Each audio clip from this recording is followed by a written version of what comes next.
real quickly, when Giuliani was here, Trump had come out in an interview and said some things about Google because I think of some of the search results were coming out. And he just said, something's got to change there or they're going to have to pay for that.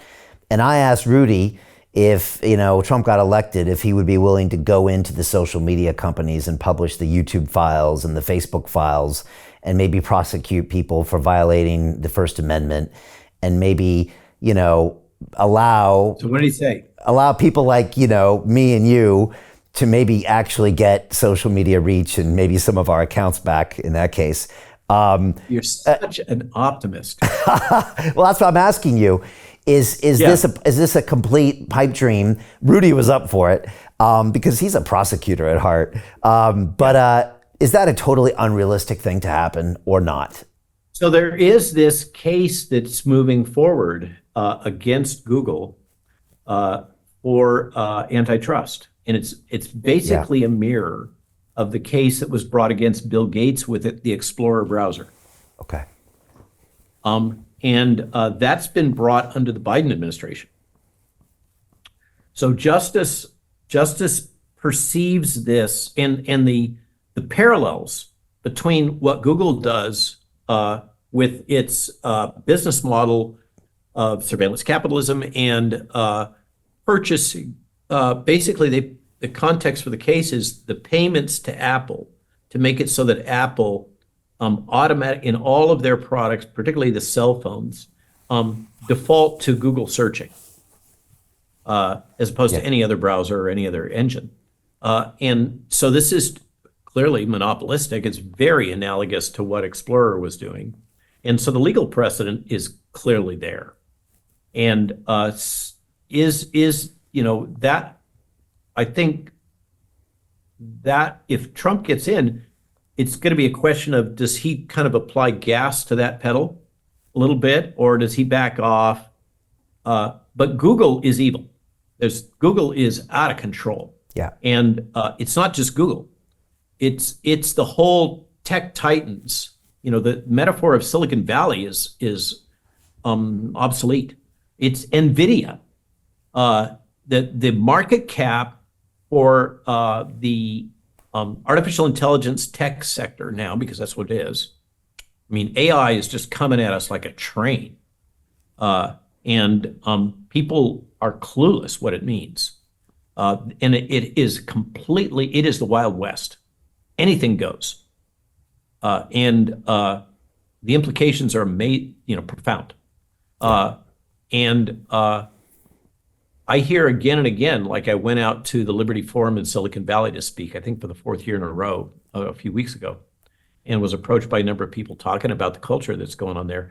A lot of these tech titans are fundamentally anti-human. I mean, that's a strong statement, but they are really all in on the thesis that the human species has had its day, and we're mismanaging the ecosystem and everything else.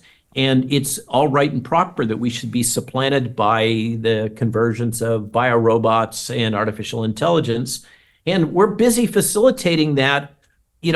People aren't aware that Ukraine, in part, is being used as a proving ground for AI and drone-based warfare. And historically, drones have required a human in the loop to authorize a kill decision. But that's because of the problem of the uplink in communication to the drones and the ability to disrupt that. This current generation of drones that are being developed and deployed in Ukraine and learning from the experience are being empowered by autonomous AI on board. So the AI is now making kill decisions against other human beings, Russians in this case, but who cares about Russians, right? Well, they're humans too. That's, once that tech is developed, just the same as the United States, honestly, used Southeast Asia as a proving ground for rotary wing aircraft warfare. That's a big part of what happened in Southeast Asia. I know that first person because my dad used to work in the helicopter industry. So that's the horizon. is a lot of these folks are they dominate the market cap right now on Wall Street Journal, just blow everything else away. And on sitting on top of that, we've got BlackRock, State Street, Vanguard basically gobbling up everything. And people don't know that BlackRock, the average person, I'm sure you do.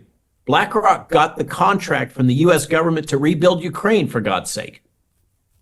Okay, that's what in the backstory I've heard with Ukraine that's fascinating to me, and it gives you a window into how all this is going to be justified, is that the kind of working age males in Ukraine have been decimated for obvious reasons, except the ones that are successfully hiding. And this has left a gap in the ability of the country to manage its daily affairs, the bureaucracy and everything else. What's a person to do? Go hire all the women? No. Implement artificial intelligence, okay, for these routine tasks. And one of the paradoxical things apparently that's occurring in that environment is the corruption is going way down because you cannot corrupt an AI in the same way. And you could just see where this is going. Well, we need artificial intelligence because it's the way forward in the future. So we have a more efficient economy and more efficient management, and we can get rid of the corruption and the mafia and everything else. What's not to like? That's, and nobody is talking about on the campaign trail. And so this, again, beating the drum, surveillance capitalism coupled with psychological warfare is like nothing we have ever seen before, and it's about to go on hyperdrive as we move from narrow AI to general AI. And then this hyper AI that's envisioned once general AI becomes self-learning. This is this movie, what was it, Her? Yeah.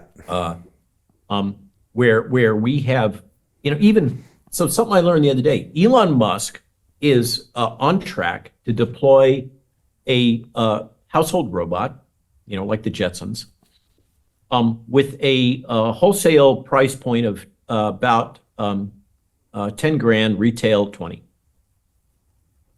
Okay, and that, by the time of deployment, it's not there yet, but this is parallel development. By the time of deployment and marketing, they're probably going to have on board AI, and it's probably going to be general AI. So you're going to have a household robot for 20 grand. So that separates wheat from the chaff, the useless eaters from the empowered middle.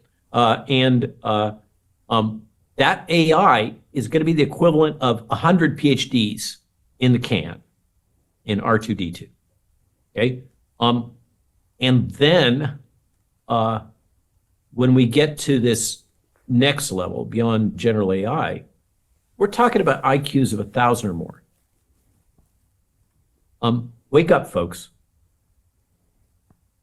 And none of this is being discussed in Silicon Valley is all over it. And they, that you think that they've disrupted global economy now. You ain't seen nothing yet, boys.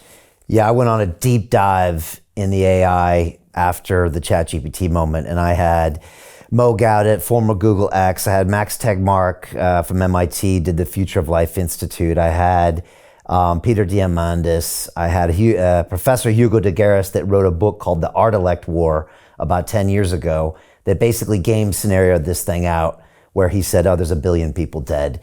And the humans divided into 2 different camps.